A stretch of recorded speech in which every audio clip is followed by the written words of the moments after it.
It's Divas That Care Radio. Stories, strategies, and ideas to inspire positive change.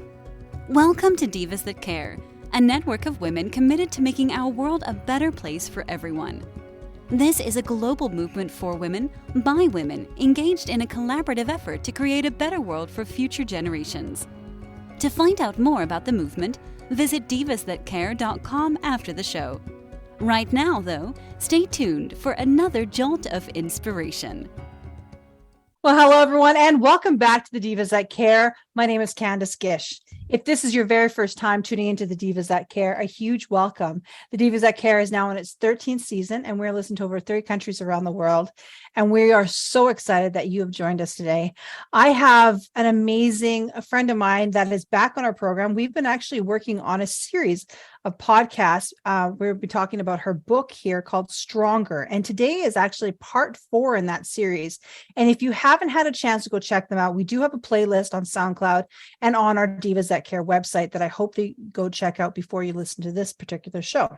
So my amazing friend is Rula Salinas, and I am so excited to have her back because I have learned so much about her through these podcasts because she's been sharing so many intimate things with us. So Rula, welcome back to the Divas That Care. Oh, thank you so much, Candace. It's great to be back on here again. Oh my goodness, I'm excited. You know, we have been, I wouldn't say struggling through this, but we have had our challenges to do our podcast. And I always think it was meant to be because I think that today, especially with people that are going through different types of mental health issues and mental health crises, I think a program like this is really important. They see the struggles that we all go through, but we learn and we're inspired and we grow. And I love the title of your book. And I had mentioned that to you in the previous podcast, that the word stronger means so much. And I think it means more so than ever now. Mind maybe introducing yourself to some of our new listeners that are maybe checking this one out for the first time? Of course. So I'm Rula Salinas. I'm an author, speaker, registered counsellor, and a resilience coach. And cancer came into my life, turned my life upside down in 2007. And after that, I wanted to write a book. And that's what we're going to be talking about today. And it's called Stronger.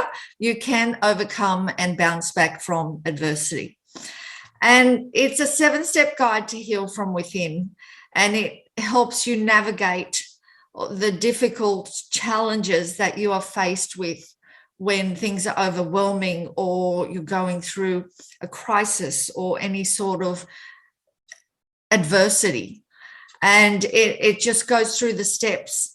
And I really wanted to do this because it's helped me navigate those difficult times. And that's why I've written this book, so I can help others to not just survive those difficult times, but thrive and become stronger.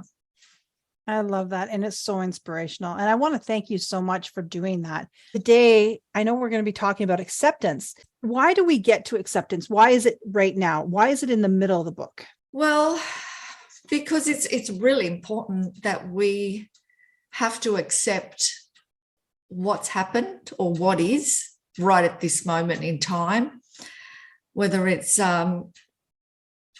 overwhelming, what we're going through. It's really important we get to a stage that we can accept what's happened, because in accepting what's happened, we can actually then move forward and start the healing process. And it doesn't mean that you have to like what's happened.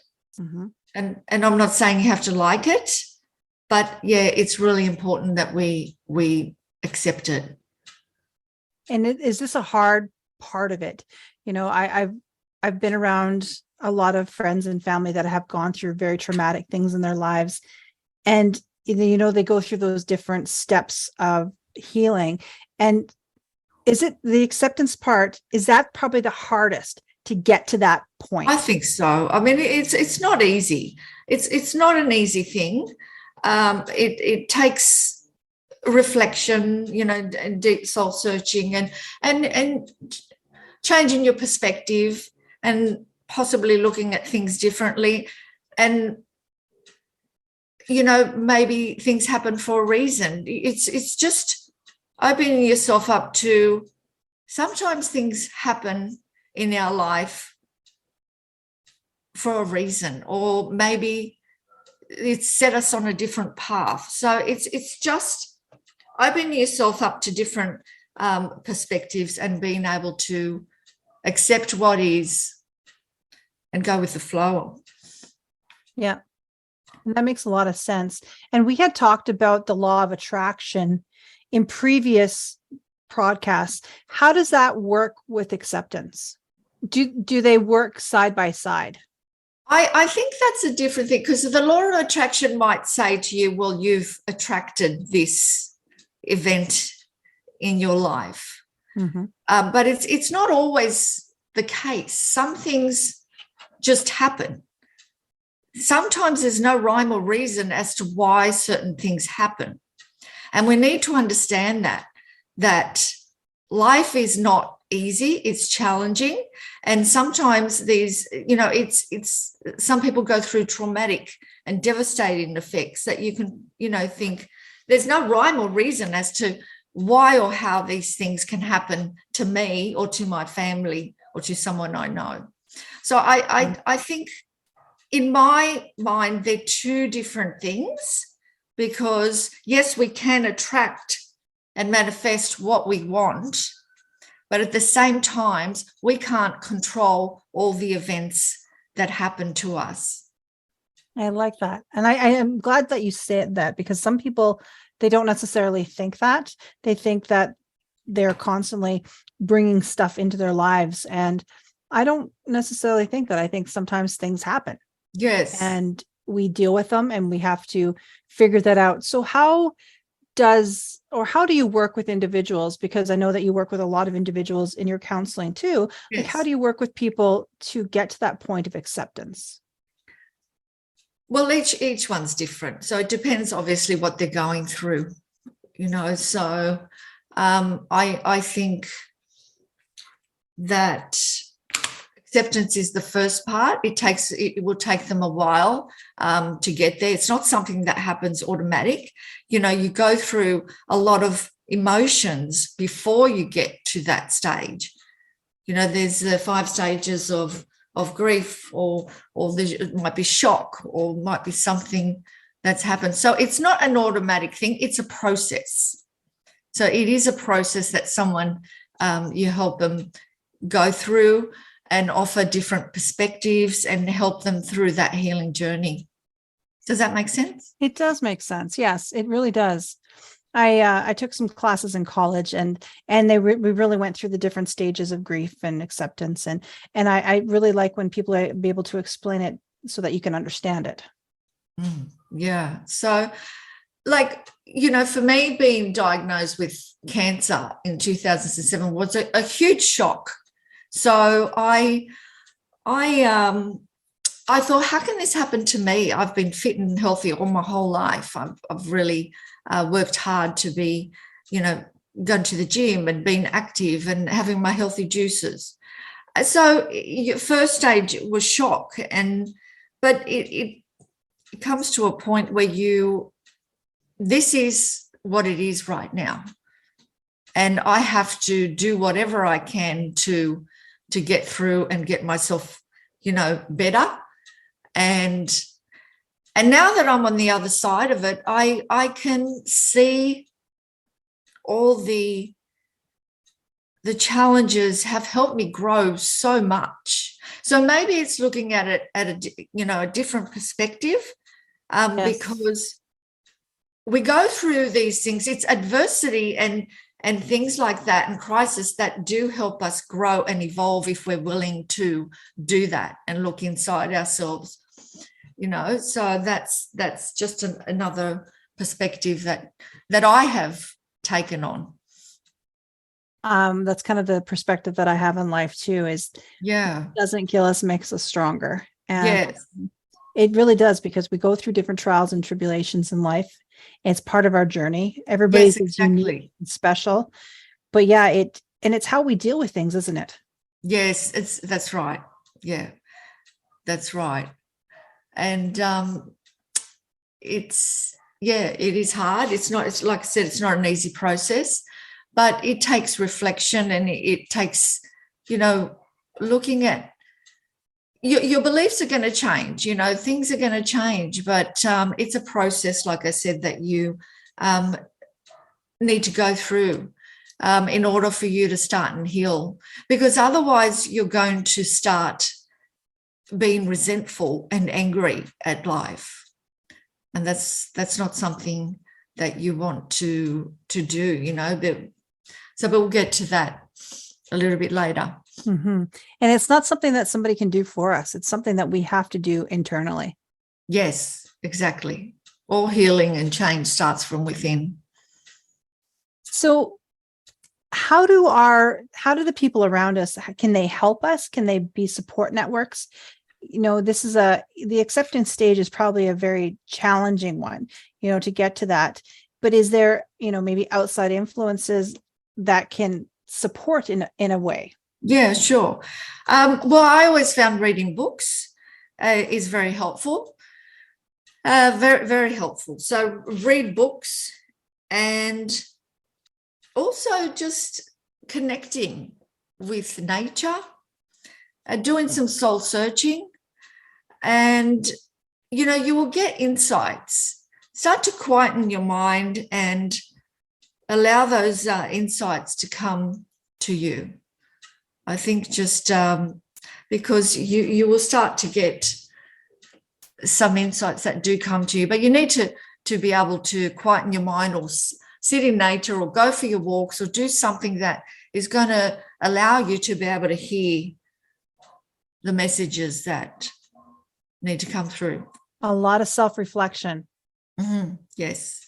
I like that. We had talked about, doing journaling. We had talked about vision boards. We had talked about so many great things in our other podcasts. And I can really see that there's a series of things and a series of steps that we go through, for that. And at acceptance things, I can see that, because now we've done the first steps through this, and now we're kind of at that stage. It's like, okay, yes, I understand. Here we go. Right. And then we can move on. If we don't get to the acceptance, like you were saying, there's no way that we can get to the next step.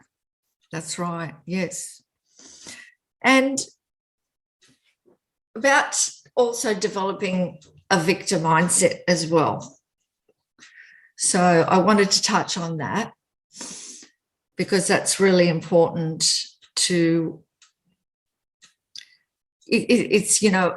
it comes with the acceptance that we have choices. We have choices as to how we're going to react and show up. And in those choices, you get to choose whether you're going to be angry or happy. You're the one who's going to get to decide how you want to live your life and how you're going to react to the situations. So developing a victim mindset is very much about deciding, are you going to be a victim or are you going to be a victor? So again, you get to choose how you're going to show up, how you're going to react to the challenges in your life, and whether you decide to be angry and resentful and blame everyone and everything, or choose to accept what is and look at it from a different perspective, that we are here to grow and evolve and learn. And, it's about who you're becoming. It's not what happens to us, it's how we get through it. And it's not something that happens overnight. And I think we've been really stressing that. Some people think that there's a timeline. No, and it really isn't a timeline. It is a difficult thing to come through, especially depending on what you're going through. And it really is a process. So no, it's definitely not something that you can just click your fingers. And, when I was diagnosed, so the first cancer was in 2007. And then I took me a long time to become fit, strong and healthy again, because I had chronic fatigue and so many things, so many challenges. It took me 10 years. Now, I was diagnosed with a secondary cancer 10 years later. Now, that was devastating to me. It was so devastating. And again, it tested me and challenged my beliefs. And again, and I was angry again. I thought, how can this happen to me again? After everything I've been through, and I'm here, I'm happy. I feel it took me so long to get here, and I had to go through that. So it was another process that I had to go through to get to the next stage. Yeah, and it was a process. A lot of anger, a lot of shock, and until I accepted what had happened there. And now how long is that now? It's 2017. That's 5 years ago. and you still go through things. You still deal with things. Yeah, well, when you talk about it, but I'm on the other side now. But just the second diagnosis was probably harder than the first one. To be honest, it was harder because I had struggled with so many complications with the first one, so many complications, and in and out of hospital and things, viruses, whatever, and then I get to a good place and I'm fit, strong, and healthy again. After having the chronic fatigue, it took me a long time to build myself up physically. I could hardly walk up the stairs from the first cancer because I was so weak. So 10 years, yes. To be honest, the second one was harder than the first one. Yeah, it was harder. But, I've decided, no, I'm not going to be a victim. I'm not a victim. I choose to be a victor, and I choose to be happy. I love this chapter. I love how you named it, acceptance, and then developing a victor mindset. I think that's so important. And, I've really enjoyed this part of our podcast because of that. Thank you. That's excellent. Well, that's right. They have choices. Everyone has choices. You have a free will, and it's up to you how you want to live your life. You can create a new story. You can do whatever you want. It's up to you. Thank you so much, my friend. This has been fantastic. Is there anything else you would love to share with us today? No, I think if they could just really understand that acceptance is a really important thing to do, and that they have choices as to how they want to show up and how they want to react to the circumstances in their life, and choices. And how can our listeners get a hold of you and pick up a copy of your amazing book? Okay, so if they go to my website, roulaselinas.com, roulaselinas.com, and they can also sign up, get a free ebook. And Stronger is available on all major retailers online, Amazon, Barnes & Noble, globally. All of our listeners, I will be posting some links on our social media so that you can just click on that and go check out her amazing website, and also go pick up a copy of her fantastic book, Stronger. Thank you so much, Roula. As I mentioned, I keep on mentioning, I'm really thankful that you've come on to the Divas That Care and have been sharing about your book. Oh, thank you. It's an honor. Thank you. It's been wonderful getting to know you. You also. Oh my gosh. And to all of our listeners, make sure that you go get a copy of Stronger, and also maybe pick up one of the copies and give it to one of your friends and family. I'm all about paying it forward, and this would be an amazing book to do that with. So thank you so much, Roula. Thank you to all of our listeners, and please remember to do something kind. Until next time, everyone. Thanks for listening. This show was brought to you by Divas That Care. Connect with us on Facebook, on Instagram, and of course on divasthatcare.com, where you can subscribe to our newsletter so you don't miss a thing.